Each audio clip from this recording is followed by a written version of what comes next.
करीब 4 करोड़ लोगों ने साल 2023 में कांवड़ यात्रा निकाली। कांवड़ियों के पैरों में छाले पड़ जाने के बाद भी वो भूखे प्यासे किलोमीटर तक पैदल चलते रहते हैं। जमीन पर लेटकर प्रणाम करते हुए ये लोग अपनी यात्रा पूरी करते हैं। ऐसा माना जाता है कि गंगा जल भरने के बाद कांवड़ को तब तक उठाए रहना होता है जब तक आप अपनी मंजिल तक न पहुंच जाएं। यात्रा भले ही कितनी लंबी क्यों ना हो, कितनी भी कठिन क्यों ना हो, हर साल हजारों करोड़ों लोग इसे पूरा करते हैं और ये सब किया जाता है भगवान शिव की भक्ति के लिए। नमस्कार दोस्तों, स्वागत है आप सभी का हमारे YouTube चैनल सोनित वॉइस पर। नीलकंठ शिव जी इस ब्रह्मांड से पहले भी थे और इसके नष्ट होने के बाद भी रहेंगे। भागवत पुराण के अनुसार समुद्र मंथन के समय समुद्र से कालकूट नाम का एक भयानक विष निकला। यह विष इतना खतरनाक था कि इसके प्रभाव से पूरी सृष्टि का विनाश हो सकता था। इससे बचने के लिए सभी देवी देवताओं ने भगवान शिव की आराधना की। तब शिव जी ने इस विष को अपने हाथों में लेकर उसे पी लिया। उनकी गर्दन का रंग नीला पड़ गया और तभी से इन्हें नीलकंठ के नाम से जाना जाने लगा। लेकिन इस विष के कारण शिव जी के गले में, उनके शरीर में जलन होने लगी। कई लोग मानते हैं कि रावण, जो एक बहुत बड़ा शिव भक्त था, उसने कांवड़ में जल भरकर यात्रा की। उसने यह गंगा जल शिव जी को चढ़ाया, जिससे उनके जलन को राहत मिली और यहीं से कांवड़ यात्रा की शुरुआत हुई। चंद्रमा भगवान शिव, महादेव, भोलेनाथ, जिनका रूप सबसे अलग है। उनके हाथों में त्रिशूल, सर पर चंद्रमा और चेहरे पर एक सौम्य सी मुस्कान।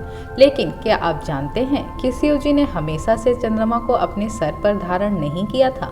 शिव पुराण के अनुसार राजा दक्ष की 27 बेटियां थीं, जिनकी शादी चंद्रदेव से हुई थी। चंद्रदेव ने दक्ष से ये वादा किया था कि उनकी सभी बेटियों का ध्यान रखेंगे, सबको एक समान महत्व और प्यार देंगे।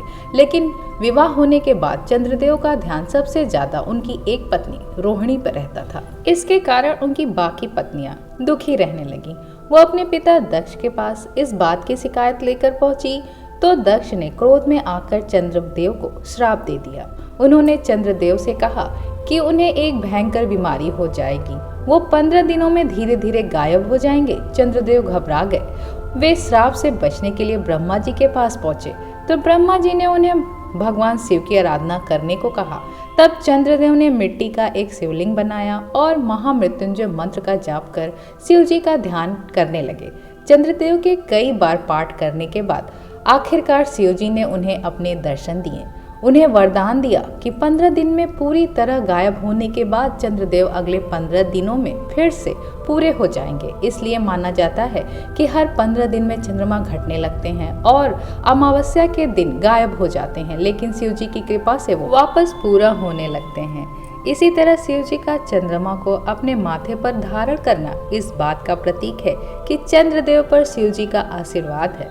भस्म देवों के देव महादेव जो अनंत हैं। अक्सर हम देखते हैं कि शिवालयों में शिव जी को भस्म चढ़ाई जाती है। उज्जैन के महाकाल मंदिर में महाकाल की भस्म आरती की जाती है। कहानी और पुराणों के हिसाब से भगवान शिव अपने पूरे शरीर पर भस्म लगाते हैं। शिव जी का भस्म से जुड़ा होना कोई नई बात नहीं है, बल्कि इसके पीछे एक ऐसी कथा है जो शिव पुराण में सुनाई जाती है। प्राचीन काल में प्रहलाद नाम के ऋषि लगातार कई सालों तक जंगलों में तप करते रहे। इस दौरान उन्होंने सिर्फ पत्तियां और फल फूल खाए। एक दिन ऋषि अपने आश्रम की मरम्मत करने के लिए जंगल से घास काट रहे थे। तभी उनकी उंगली में चोट लग गई। लेकिन जब ऋषि मुनि ने अपनी उंगली की ओर देखा तो वो हैरान रह गए, क्योंकि उस कटे हुए हिस्से से खून नहीं बल्कि पेड़ पत्तियों का रस निकल रहा था। ऋषि मुनि ने सोचा कि वह इतने पवित्र हो गए हैं कि उनके शरीर में खून नहीं पत्तियों का रस दौड़ रहा है। इस बात को सोचकर उन्हें अपने आप पर घमंड हो गया और वह इस बात का ऐलान करने लगे कि पूरे ब्रह्मांड में उनसे ज्यादा पवित्र कोई नहीं है। उनके इस घमंड को तोड़ने के लिए शिव जी बूढ़े आदमी का भेष धरकर प्रकट हुए। जब उन्होंने प्रहलाद ऋषि से उनकी खुशी का कारण पूछा तो ऋषि मुनि ने अपनी उंगली से रस निकालने की पूरी कहानी सुना दी। तब उन बूढ़े बाबा ने ऋषि मुनि से कहा, इसमें कौन सी बड़ी बात है। पेड़ पत्तियां भी जलने के बाद भस्म में बदल जाती हैं और भस्म ही सबसे पवित्र होती है। इस बात का प्रमाण देने के लिए बूढ़े बाबा ने अपनी उंगली चीर दी और उसमें से भस्म बाहर निकलने लगी। ऋषि मुनि समझ गए कि वह बूढ़े बाबा और कोई नहीं बल्कि स्वयं महादेव है। ऋषि प्रहलाद शिव जी के चरणों में गिर गए और अपने घमंड के लिए माफी मांगी। ऐसा माना जाता है कि इस घटना के बाद से ही शिव जी अपने पूरे शरीर पर भस्म लगाते हैं। अपने भक्तों को यह याद दिलाते हैं कि परम सत्य क्या है। Tiger skill. भगवान शिव की हर तस्वीर, हर मूर्ति में उनके हाथ में त्रिशूल, गले में सांप और रुद्राक्ष की माला और डमरू तो होते ही हैं, लेकिन साथ ही हर तस्वीर में होती है बाघ की खाल यानी टाइगर के स्किन, जिस पर शिव जी विराजमान होते हैं। शिव पुराण में इससे भी जुड़ी एक कहानी है। भगवान शिव पूरे ब्रह्मांड में जवान बैरागी के रूप में घूमते थे।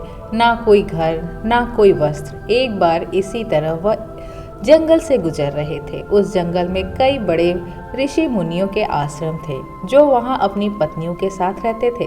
जब शिव जी वहां से गुजरे तो ऋषि मुनियों की पत्नियां उन्हें देखकर आकर्षित हो गई। जब शिव जी कुछ दिनों तक उन्हीं जंगलों में रहे, इस कारण से उन ऋषियों की पत्नियों का मन भटकने लगा। जब ऋषि मुनियों ने इस बात का पता चला तो वो क्रोधित हो गए। उन्होंने रास्ते में एक बड़ा गड्ढा बना दिया और अगले दिन जब शिव जी अपने बैरागी रूप में वहां से निकले तो सभी ऋषि मुनियों ने अपनी शक्ति का इस्तेमाल कर उस गड्ढे से एक बाघ को प्रकट किया। इस बाघ ने शिव जी पर हमला कर दिया। तब शिव जी ने उस बाघ से लड़कर उसको मार दिया और उसकी खाल को अपने शरीर पर लपेट लिया। यह देखकर ऋषि मुनियों को एहसास हो गया कि यह कोई साधारण वैरागी नहीं बल्कि स्वयं भगवान शिव जी हैं। वह उनसे माफी मांगने लगे। शिव जी इसी बाघ की खाल पर विराजमान होते हैं जो उनकी शक्ति का प्रतीक है। पशु वृत्ति पर उनकी विजय का प्रतीक है। नंदी शिव जी के हर रूप में सदैव उनके साथ रहते हैं। उनके वाहन नंदी जी हर शिव मंदिर में शिवलिंग या मूर्ति के सामने हमेशा नंदी जी विराजमान है। लेकिन क्या आप जानते हैं, नंदी जी हमेशा से शिव जी के वाहन नहीं थे। पुराणों के अनुसार यह कहानी शुरू होती है सिलाद ऋषि से, जिन्होंने संतान की प्राप्ति के लिए हजारों सालों तक भगवान शिव की तपस्या की। शिव जी उनसे प्रसन्न हुए और उन्हें पुत्र प्राप्ति का वरदान दिया। वे उस बच्चे को अपने आश्रम ले आए और उसका अपने पुत्र की तरह ध्यान रखने लगे। ऋषि मुनि ने उस बच्चे को नंदी का नाम दिया। नंदी बहुत प्रतिभाशाली थे और भगवान शिव के भक्त थे। लेकिन एक दिन जब कुछ ऋषि मुनि उनके आश्रम पहुँचे और नंदी उनसे आशीर्वाद लेने पहुँचे तो ऋषि उदास हो गए। उन्होंने बताया कि नंदी की जीवन बहुत लंबा नहीं है। लेकिन जब नंदी को यह बात पता चली तो वह हंसने लगे और अपने पिता से बोले कि आप शिव जी के साक्षात दर्शन कर चुके हैं, फिर भी ऋषि मुनियों की बात सुन रहे हैं। क्या आपको लगता है कि जब तक हमारे सर पर शिव जी का आशीर्वाद है हमें कोई भी खरोच आ सकती है? इसके बाद नंदी ने अपने पिता का आशीर्वाद लिया और पूरे मन से शिव जी की तपस्या में लग गए। जब शिव जी नंदी के सामने प्रकट हुए और नंदी से मनचाहा वर मांगने को कहा, तब शिव जी ने उनकी प्रार्थना स्वीकार कर ली। उन्होंने कहा, तुम आज से मेरे वाहन के रूप में हमेशा मेरे साथ कैलाश पर्वत पर रहोगे। इसलिए आज भी जहाँ जहाँ भगवान शिव का वास होता है वहाँ नंदी भी होते हैं। रुद्राक्ष सर्प के अलावा शिव जी के गले में हमेशा रुद्राक्ष की माला भी होती है। शिव जी के भक्त भी अपने शरीर पर रुद्राक्ष धारण करते हैं। लेकिन शिव कथा से इसका क्या संबंध है? शिव पुराण के अनुसार एक बार जब पार्वती जी ने भगवान शिव से रुद्राक्ष की उत्पत्ति के बारे में पूछा, तब शिव जी ने उन्हें बताया। हजारों सालों तक तप करने के कारण उनकी आंखें लंबे समय तक बंद थीं। जब उन्होंने अपनी आंखें खोली तो उनके आंसू की कुछ बूंदें धरती पर आ गिरी और वह रुद्राक्ष के पेड़ों का जन्म हुआ। यही कारण है कि रुद्राक्ष को शिव के नाम से भी जाना जाता है। ऐसा माना जाता है कि रुद्राक्ष को सिर्फ वही धारण कर सकता है जिस पर भगवान शिव का आशीर्वाद हो। हमें शिव जी पर केदारनाथ से जुड़ी कहानी पर पहले ही एक वीडियो बनाई है। अगर आप इंटरेस्टेड है तो हमारी ये वीडियो जरूर देखिए।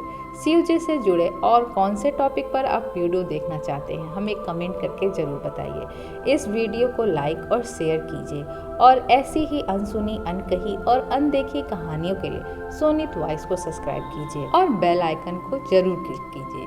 सी यू नेक्स्ट वन।